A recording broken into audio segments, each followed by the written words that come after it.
নমস্কাৰ মোৰ প্ৰিয় বন্ধু বান্ধৱসকল, তোমালোকে কেনেকৈ আছা? আশা কৰো ঈশ্বৰৰ কৃপাত সকলো একদম বিৰাট ভালে। সো বন্ধুসকল, পৰীক্ষাত আহি থকা এটা টপিক যেটো সঘনাই আহে আৰু আহিব বুলি বহুত আশাবাদী। এইবাৰ তোমালোকৰ এইটো টপিক আহিব অসমৰ বেছত হওক অথবা ভাৰতৰ বেছত অসহযোগ আন্দোলনটো খাটাং। আৰু সেইটো আমি সহজতে কেনেকৈ লিখিব পাৰো, ট্ৰিপছত কেনেকৈ শিকিব পাৰো, মাইন্ডত কেনেকৈ তাৰ ছবিটো অঙ্কন কৰিব পাৰো। এটা কাহানিৰ নিচিনা আমি কৈ যাম যাতে কাহানিৰ নিচিনা তোমালোকৰ মাইন্ডত থাকি যায়। কাহানিটো লিখি আহা পৰীক্ষাত সেইটো মাৰ্কস পাই যাবা। অসহযোগ আন্দোলন বন্ধুসকল এনেকুৱা এটা আন্দোলন যিটোৱে নেকি ব্ৰিটিছৰ টোপনি নাইকিয়া কৰি দিছিলে। 1957 চনৰ সিপাহী বিদ্ৰোহৰ পিছত দ্বিতীয়টো এনেকুৱা ডাঙৰ আন্দোলন যিটোক নেকি একদম ব্ৰিটিছে ধৰফৰ কৰি কপা আৰম্ভ হৈ গৈছিলে। এনেকুৱা আন্দোলন আছিলে অসহযোগ আন্দোলন। বিদ্যালয়ত লৰা ছোৱালী যোৱা বন্ধ হৈ গল, অফিসত কাম কৰা মানুহ যোৱা বন্ধ হৈ গল, আদালতত উকিল যোৱা বন্ধ হৈ গল, ব্ৰিটিছৰ কাপোৰ বিক্ৰী হোৱা বন্ধ হৈ গল। এনেকুৱা এটা অসহযোগ আন্দোলন আছিলে। ব্ৰিটিছৰ টিচাৰ বিলাকে স্কুলত গৈ দেখা পায় বা ইপিনেও খালি কোনো নাই, মাখি মাৰিব লাগিব, উপায় নাই, হয় নহয়? উকিলত আহি গল, উকিল বিলাকে উকালতি এৰি দিলে। তেওঁলোকে উকালতি এৰাৰ লগে লগে বিচাৰ কোনে কৰিব? বিচাৰপতি এনে জজ বহি থাকে। অৰ্ডাৰ কোনো নাই ইপিনেও কোনো নাই, কোনে বিচাৰ কৰিব? সমস্যা ডাঙৰ সমস্যা। কাপোৰ ইষ্ট ইণ্ডিয়া কোম্পানীয়ে কাপোৰ বনায়, এনেকুৱা কাপোৰ তেনেকুৱা কাপোৰ, এইটো কাপোৰ সেইটো কাপোৰ, বিভিন্ন ধৰণৰ কাপোৰ। ভাৰতবাসী কয় যা তন্তৰ বিলাক কোনে কিনিব? আমি ঘৰত বনাম কাপোৰ। ঘৰত বোৱা কাপোৰ ষ্টাৰ্ট হৈ গল। বাৰু কেনেকৈ আৰম্ভ হৈছিলে এই অসহযোগ আন্দোলন? কোনে নেতৃত্ব দিছিলে এই আন্দোলনৰ? কৰ পৰা আৰম্ভ হৈছিলে, কেনেকৈ আৰম্ভণি হল, কেনেকৈ চলিল, গোটেইখিনি বিস্তাৰিতভাৱে আলোচনা কৰিম। অসহযোগ আন্দোলনৰ বিষয়ে আমি আৰম্ভ কৰিছো। এই আন্দোলনটো আৰম্ভ হৈছিলে 1 আগষ্ট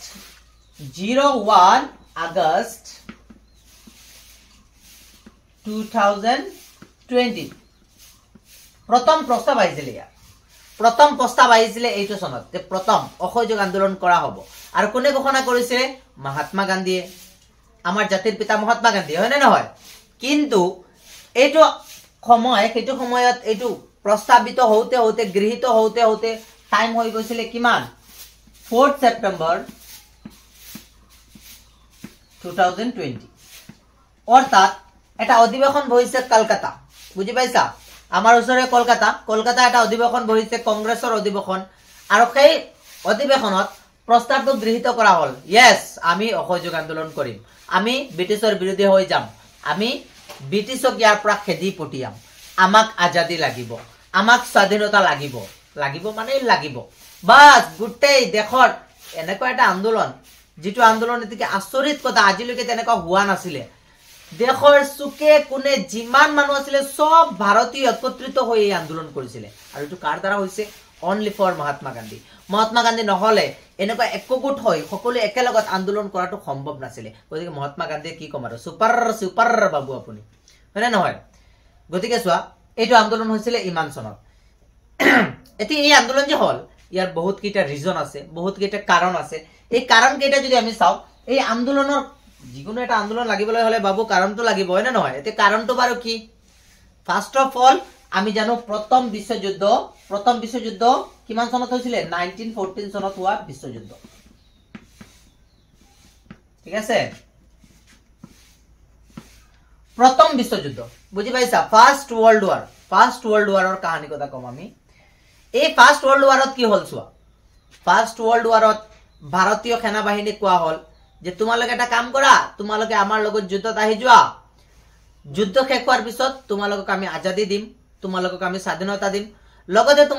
তোমালোকৰ সংবিধানত যিবিলাক সমস্যা আছে এই সংবিধানৰ সমস্যাবিলাক সমাধান কৰি দি দিম, বুজি পাইছা? এইখিনি কোৱাৰ লগে লগে ভাৰতবাসীয়ে কলে এইটোতো ব্ৰিটিছে ঠিকেই কৈছে, ঠিক আছে লাগিলে আমি আন্দোলনত যাম, আন্দোলনৰ শেষ হোৱাৰ লগে লগে আমি স্বাধীনতা পাই যাম, হয় নে নহয়? সেই আশাৰে গল তেওঁলোকে আন্দোলনত। ইমান সেনা বাহিনী ভাৰতীয়সকলৰ মৰিলে, মৰাৰ পিছত যাই হওক আন্দোলনৰ পৰা উভতি আহিলে। আন্দোলনৰ পৰা উভতি অহাৰ লগে লগে ভাৰতবাসীয়ে ভাবিলে যে ব্ৰিটিছে এতিয়া তেওঁলোকক স্বাধীনতা দি দিব, কিন্তু ভাৰতবাসীক দি দিলে ফাঁকি। তেতিয়া কি কয়? তহঁতক কৈছিলো নেকি আমি যুদ্ধত যাবলৈ, কিয় কৈছ? আৰু উলুটা কি কৰিলে তেওঁলোকে? মানে স্বাধীনতাটো দিয়াই নাই, লগে লগে যিবিলাকে ইয়াৰ ওপৰত তৰ্ক বিতৰ্ক কৰিছে, যিবিলাক সেনাই তৰ্ক বিতৰ্ক কৰিছে, যিবিলাক এই নেতাই তৰ্ক বিতৰ্ক কৰিছে ধৰি পিনে যা জেলত যা তন্তে হয় না নহয় কিছুমানক মাৰি পেলাই দিয়ে কিছুমানক লুকাই লুকাই হত্যা কৰি দিয়ে কিছুমানক ধৰি বান্ধি পিনে জেলত লৈ যায় হয় না নহয় ৰাম নাম সত্য কাম শেষ বুজি পাইছা গতিকে সেইটো কাম কৰিলে ব্ৰিটিছে প্ৰথম বিশ্বযুদ্ধ গতিকে এইটো এটা ৰিজন হৈ পৰিলে কাৰণ ইয়াৰ পিছত তেওঁলোকে এটা আইন আনিলে ৰাউলাট এক্ট বুলি কয় কি নাম ৰাউলাট আইন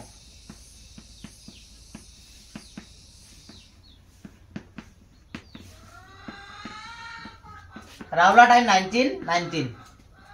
ৰাউলাট এক্ট এটা আনিলে এটা আইন বনালে তেওঁলোকে এই আইনৰ নাম কলা আইন বুলি জনা যায় কিয় কলা আইন বুলি জনা যায় মই বিস্তাৰিতৰ ওপৰত কৈছো চোৱা কাৰণ এই আইনৰ জৰিয়তে যিকোনো ব্যক্তিক যিকোনো মুহূৰ্তত ব্ৰিটিছে বিনা অপৰাধত জেলত ডালিব পাৰে ভাই এটো কি হল কেনেকুৱা নিয়ম হাৰে বিনা অপৰাধত মই একো অপৰাধে কৰা নাই মোক ধৰিছে অপৰাধত জেলত ভৰাই দিলে এটা ডাঙৰ ডাঙৰ নেতা বিলাক কি আছিল ডাঙৰ ডাঙৰ নেতা বিলাক যেনেকুৱা সেইটো সময়ত সুভাষ চন্দ্ৰ বোস আছিল হয় না নহয় ইয়াৰ পিছত সৰ্দাৰ বল্লভভাই পটেল আছিল ৰাজেন্দ্ৰ প্ৰসাদ আছিল এইবিলাকেতো নেতৃত্ব কৰিছিল হয় না নহয় মোহাম্মদ শওকত আলী জিন্না এইবিলাকে আছিল এতে এইবিলাকে যদি অলপ উৎপাত কৰে যদি আন্দোলনৰ বিষয়ে অলপ বেছি উজাগৰ হ'ব বিচাৰে তেওঁলোকক ধৰি দিব হয় না নহয় ধৰি পিনে একদম কান্দত উঠাই পিনে লৈ যাব একেবাৰে জেলত নে ভৰাই দিয়ে হা এতে বিনা অপৰাধত কোনো অপৰাধ নাই ইয়াৰ পিছত আৰু কি ইয়াৰ ওপৰত কোনো জাস্টিসও নহয় সুপ্ৰিম কোৰ্ট হাই কোৰ্ট একো কৰিব নোৱাৰে জেলত ভৰাইছে মানে ভৰাইছে আপিলো কৰিব নোৱাৰে আপিল কৰিলেও সমস্যা কি ধৰণৰ আইন চিন্তা কৰাচোন আৰু এটো কিয় বনাইছে যাতে এই যে বিৰোধিতা যিবিলাক কৰি আছে বা যিবিলাক তেওঁলোকে আন্দোলনৰ এই যে প্ৰথম বিশ্বযুদ্ধত সৈনিকসকলক যে পিছত কৈছিলে স্বাধীনতা দিব স্বাধীনতাটো দিয়া নাই এটা সৈনিকসকলে যে বিৰোধিতা কৰিব বা আন্দোলন এটা গড় দি তুলিব সেই আন্দোলনৰ পৰা পৰিসমাপ্তি ঘটাবলৈ এই আন্দোলনক পৰিসমাপ্তি ঘটাবলৈ তেওঁলোকে এইটো আইন আনিছিল এইটো এটা কাৰণ বুলি কোৱা হয় এইটো এটা কি বুলি কোৱা হয় কাৰণ বুলি কোৱা হয় অসহযোগ আন্দোলন হৈছে এইটো কাৰণটো ইয়াৰ পিছত থাৰ্ড যদি আমি চাও তেতিয়া হৈছে কি জালিয়ান বালাবাগৰ হত্যাকাণ্ড জালিয়ান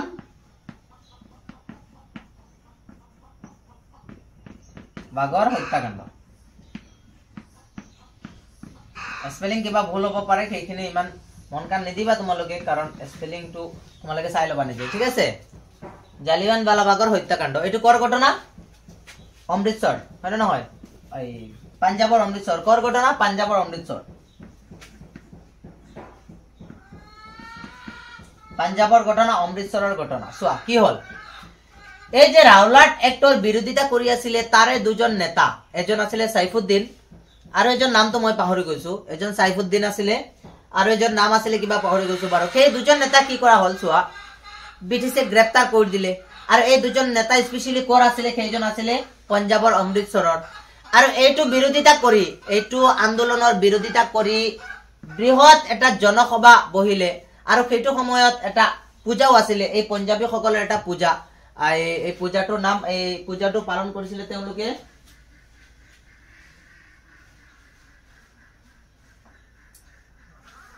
3 এপ্ৰিল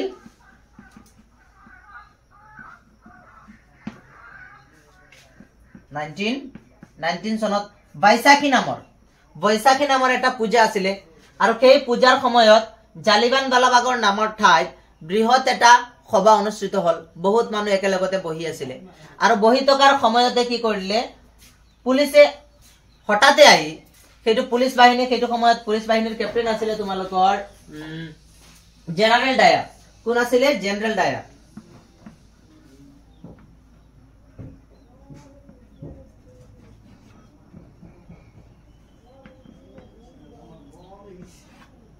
জেনাৰেল ডায়াৰ আছিল আৰু জেনাৰেল ডায়াৰে কি কৰিলে 1650 ৰাউন্ড গুলি চালনাৰ আদেশ দিলে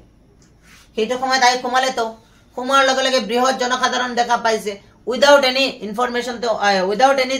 কিবা তেওঁলোকক ইনফরমেশন নিদিয়া কৈ তেওঁলোকক ডাইরেক্টলি আহি কি কৰিছে গুলি চালনা কৰিছে মানে নহয় চিন্তা কৰা ইমানখিনি মানুহ বহুত মানুহ আছিল তাত আৰু ইমান মানুহৰ ভিতৰত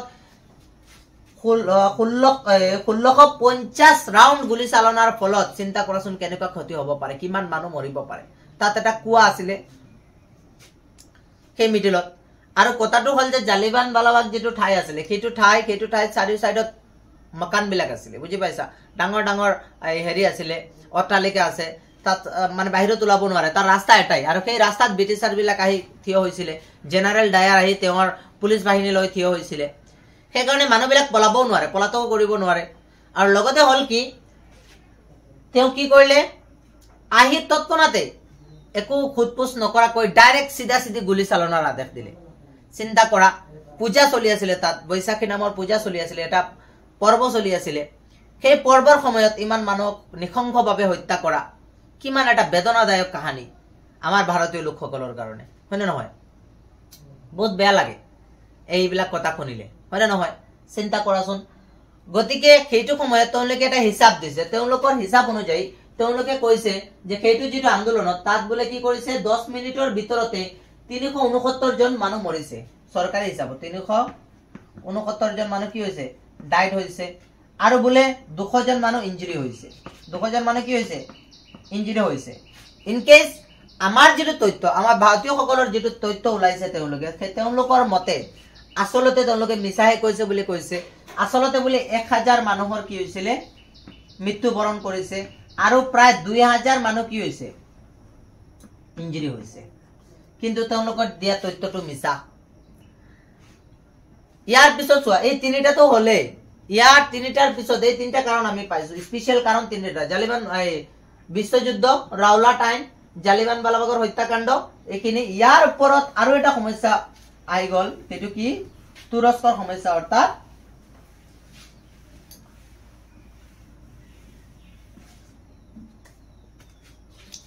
আৰু এটা কাৰণ কি তুৰস্কৰ সমস্যা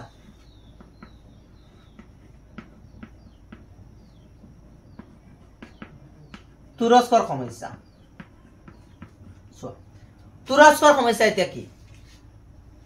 তুৰ্কী দেশটো শুনিছা এই তুৰ্কী দেশটো দ্বিতীয় বিশ্বযুদ্ধৰ পিছত খলিফাৰ যেটো ৰাজনীতি তাত চলি আছিল আগতে বুজি পাইছা খলিফা সকলৰ ৰাজনীতি চলি আছিল এতিয়া খলিফাক গোটেই বিশ্বৰ মুছলমানে ধৰ্মগুৰু হিচাপে মানে সকলোৱে তেওঁক মানে এটা বিশেষ মৰ্যাদা দিছে ইছলাম ধৰ্মাৱলম্বী লোকসকলে ইছলামত বিৰাট এটা মৰ্যাদা দিয়া হৈছে এতে কি হল যে খলিফাক প্ৰথম কথা ৰাজনীতিৰ পৰা গিৰুৱা হল তেওঁৰ যেটো ৰাজ্য সেই ৰাজ্য কালি লোৱা হল ইয়াৰ পিছত তেওঁক বহুত অত্যাচাৰ কৰা হৈছে খলিফাক কি কৰা হৈছে তেওঁ ইছলাম ধৰ্মীয় লোক হিচাপে দাড়ি কাটিব নেপায় বুজি পাইছা তেওঁৰ দাড়ি কাটা হল জোৰজবস্তি টুপি খুলি দিয়া হল পাঞ্জাবী পিন্ধোৱাৰ পৰা এৰুৱা হল গতিকে এনেকুৱা কৰাৰ লগে লগে বিশ্বৰ গোটেই মুছলমান উত্তেজিত হৈ পৰিছে যে খলিফা কেনেকুৱা মৰ্যাদা হানি কিয় কৰিব তেওঁৰ সন্মান হানি কিয় কৰিব আৰু তুৰ্কীটো কিয় লব বেলেগে তে চাৰিটা দেখে তুৰ্কীক লৈ যাব বুলি কৈছিলে বুজি পাইছা গতিকে সেইটো এটা সমস্যা হৈ গল এটা বিশ্ববাসী এইটোই এটা ভাৰতীয় মুছলমান সকলে কলে তুৰ্কীৰ সমস্যাটো সমাধান লাগে তাৰ বাবে তেওঁলোকে কি কৰিলে সভা পাতি মোহাম্মদ আলী শৌকত আলী এনেকুৱা বহুত ডাঙৰ নেতাসকল বুজি পাইছা ডাঙৰ নেতাসকলে কি কৰিলে এই তেওঁলোকে এটা বৃহৎ সভা পাতিলে আৰু সেই সভাত কি পাতিলে মহাত্মা গান্ধীকো নিমন্ত্ৰণ দিয়া হল আৰু মহাত্মা গান্ধী সেইটো সময়ত গৈ হিন্দুসকলৰ লগত সহযোগিতা কৰিলে সহযোগিতা কৰাৰ লগে লগে কি হল দুইটা টিমৰ মাজত একমত হল আৰু মুছলমান আৰু হিন্দু মিলি পিনে এতিয়া অসহযোগ আন্দোলন কৰিব তুৰস্কৰ সমস্যা সমাধান কৰিব বুলি প্ৰতিশ্ৰুতিবদ্ধ হৈ পৰিল এতিয়া হিন্দু মুছলমান ভাই বহুত লক্ষ লোকে অৰ্থাৎ মুছলমান লোকে এই হিন্দু লোকে মুছলমান যিবিলাক পুৰুষ আছিল তেওঁলোকক ৰাখি বন্ধনৰ মাধ্যমত একগোট কৰিলে বুজি পাইছা অৰ্থাৎ ৰাখি পিন্ধোৱালে আৰু ভাই বনিৰ এটা ধুনীয়া সম্বন্ধ গঢ় দি তুলিলে সেইটো সময়ত মানে আজিৰ যেটো সমাজ মই আজিৰ কথা চিন্তা কৰো স্পেশালি যে আজিৰ সমাজত আমি ভাই বন্ধু হ'ব নোৱাৰো আজিৰ সময়ত আমাৰ মিলাপ্ৰীতিটো কমি গৈছে সেইটো হয় ৰাজনৈতিক কাৰণ হওক অৰ্থনৈতিক কাৰণ হওক কিন্তু কিটো কাৰণত ভাঙিছে কিটো আমি নাজানো কিন্তু আজিৰ যেটো ইন্ডিয়া সেইটো তেনেকুৱা হ'ব লগা একচুয়ালি বহুত বেয়া লাগে দুখ লাগে মনত বেদনা লাগে যে আজি আমি এনেকা ডেভেলপমেন্ট এটা কাউন্ট্রি থাকিও ধৰ্মৰ ভেদভাৱ ভুগিবলগীয়া হৈছে আজি মানুহে চিন্তা কৰিছে কেনেকৈ আকাশী মাৰ্গত যাব কেনেকৈ চন্দ্ৰয়ান লঞ্চ কৰিব কেনেকৈ কি কৰিব কেনেকৈ স্যাটেলাইট বিলাক ফিট কৰিব সেইবিলাক টেনশন কৰি আছে ডক্টৰ ইঞ্জিনিয়াৰ বনাবলৈ চেষ্টা কৰি আছে আমাৰ ইয়াত এতিয়াও ধৰ্মক লৈ চৰ্চা চলে এতিয়াও আমাৰ পঢ়া লিখা মানুহবিলাকে আমাৰ সিএমৰ নিচিনা মানুহে যেতিয়া ধৰ্মৰ কথা কয় যে এইটো ইছলাম ধৰ্মৰ মানুহ সেইটো হিন্দু ধৰ্মৰ মানুহ এইবিলাকক তেনেকুৱা তেনেকুৱা এইবিলাক ভৰকাও যেটো ভাষণ দিয়ে তাৰ পৰাই আমাৰ মাজত এটা ভেদভাৱ হৈ যায় একচুয়ালি আপোনালোকে নিজে চিন্তা কৰক হয়তো মোৰ ইয়াত বহুতো ল'ৰা ছোৱালী সকলো কমিউনিটিৰ পৰা আছে হয়নে নহয় সকলো কমিউনিটিৰ ল'ৰা ছোৱালী চাই আছা তোমালোকে নিজে চিন্তা কৰা আমাৰ ব্লাড কি বেলেগ বেলেগ হয় নেকি নহয় না আমি সবটো একেই মাতৃৰ সন্তান ভাৰত মাতৃৰ সন্তান তেতিয়াহলে আমাৰ মাজত কি ভেদভাৱ থাকিব আমি সব এক হৈ কিয় চলিব নোৱাৰো কিয় সেই আগৰ দৰে ৰাখি বন্ধনৰ মাধ্যমত আমি এজনে আনজনক বান্ধিব নোৱাৰো হয়নে নহয় গতিকে সেইবিলাক হিংসা ত্যাগ দিয়া ডেভেলপমেন্টৰ ফালে যোৱা ৰাজনৈতিক চিন্তাধাৰাবিলাক চেঞ্জ কৰিব লাগিব আমি আগবাঢ়িব লাগিব হয়নে নহয় এখন সেকুলাৰ কাউন্ট্ৰি সেইমতে আমি আগবাঢ়িব লাগিব বাৰু এইখিনি ডিসকাশন পিছত কৰিম এতিয়া পিছত সকলো হিন্দু মুছলমান কি হৈ গল এক হৈ গল একজুট হৈ লাগি গলে আৰু তুৰস্কৰ সমস্যা সমাধান হল শেষত গৈ কিন্তু সেইটো এটা কি হয় তুৰস্কৰ সমস্যাকো এটা কাৰণ বুলি আমি ক'ব পাৰি কিহৰ যে অসহযোগ আন্দোলনৰ পিছত এই অসহযোগ আন্দোলন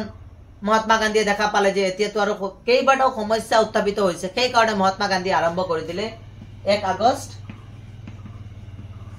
কিমান 1920 চনত কি কৰা প্ৰস্তাৱিত কৰিলে যে কি হ'ব লাগে এই অসহযোগ আন্দোলন হ'ব লাগে আৰু সেই মৰ্মে 4 সেপ্টেম্বৰ 1920 এই আন্দোলন আৰম্ভ হৈ গল গোটেই দেশ জুৰি এই আন্দোলন আৰম্ভ হৈছে ডাঙৰ ডাঙৰ নেতাবিলাক আছিল নহয় মই তোমালোকক কৈয়ে গৈছো মহাত্মা গান্ধী তো স্পেশাল আছিল তেওঁৰ লগত জৱাহৰলাল নেহৰু আছিল সৰ্দাৰ বল্লভভাই পটেল আছিল ৰাজেন্দ্ৰ প্ৰসাদ আছিল শৌকত আলী নহয় মোহাম্মদ আলী জিন্না এনেকুৱা ডাঙৰ ডাঙৰ নেতাবৰ্গই কি কৰিছিল এই আন্দোলনত ভাগ লৈছিল আৰু এই আন্দোলনত বহুতো ছাত্ৰও আছিল ছাত্ৰসকলে বিদ্যালয়ত পৰিহাৰ কৰিছে উকিলসকলে উকালতি এৰিছে ইয়াৰ পিছত চৰকাৰী কৰ্মচাৰীসকলে কাম এৰিছে ব্ৰিটিছে দিয়া বহুতো উপাধি ত্যাগ কৰিছে বহুতো মানুহে ব্ৰিটিছে যিবিলাক উপাধি দিছিলে সেই উপাধিবিলাক ত্যাগ কৰি দিছে সেইবিলাক গোটেই পইণ্ট তোমালোকে লিখি যাবা ধুনীয়া হ'ব বুজি পাইছা এনেকুৱা বহুত কাম কৰিছে লগতে যিবিলাক তেওঁলোকে ব্ৰিটিছ কোম্পানীৰ পৰা যিবিলাক বস্তু ৰেডিমেড হৈ ৰেডি হৈছিলে সেইবিলাক বস্তু পিন্ধা বন্ধ কৰি দিলে উদাহৰণস্বৰূপে এই কাপোৰ কানিৰ পৰা আৰম্ভ কৰি সকলো বস্তু প্ৰায় পৰিহাৰ কৰিলে বহিষ্কাৰ কৰি দিলে বুজি পাইছা আৰু হৰতাল আৰম্ভ হল বহুত ডাঙৰ জনসভা আৰম্ভ হল হৰতাল আৰম্ভ হল বুজি পাইছা হৰতাল কৰোতে কৰোতে এদিনাখনৰ ঘটনা কি হল চোৱা অৰ্থাৎ 1922 চনৰ ঘটনা 22 চনত 20ৰ পৰা 22 লৈকে চলিছিলে 22 চনত কি হল চোৱা চৌৰাচৌৰিত এটা ঘটনা সংঘটিত হল বুজি পাইছা চৌৰাচৌৰি বিহাৰৰ এটা ঠাই চৌৰাচৌৰি সেই চৌৰাচৌৰিত এটা ঘটনা সংঘটিত হল বৃহৎ জনসভা হৰতাল কৰিবলৈ গৈ আছিল হাতে হাতে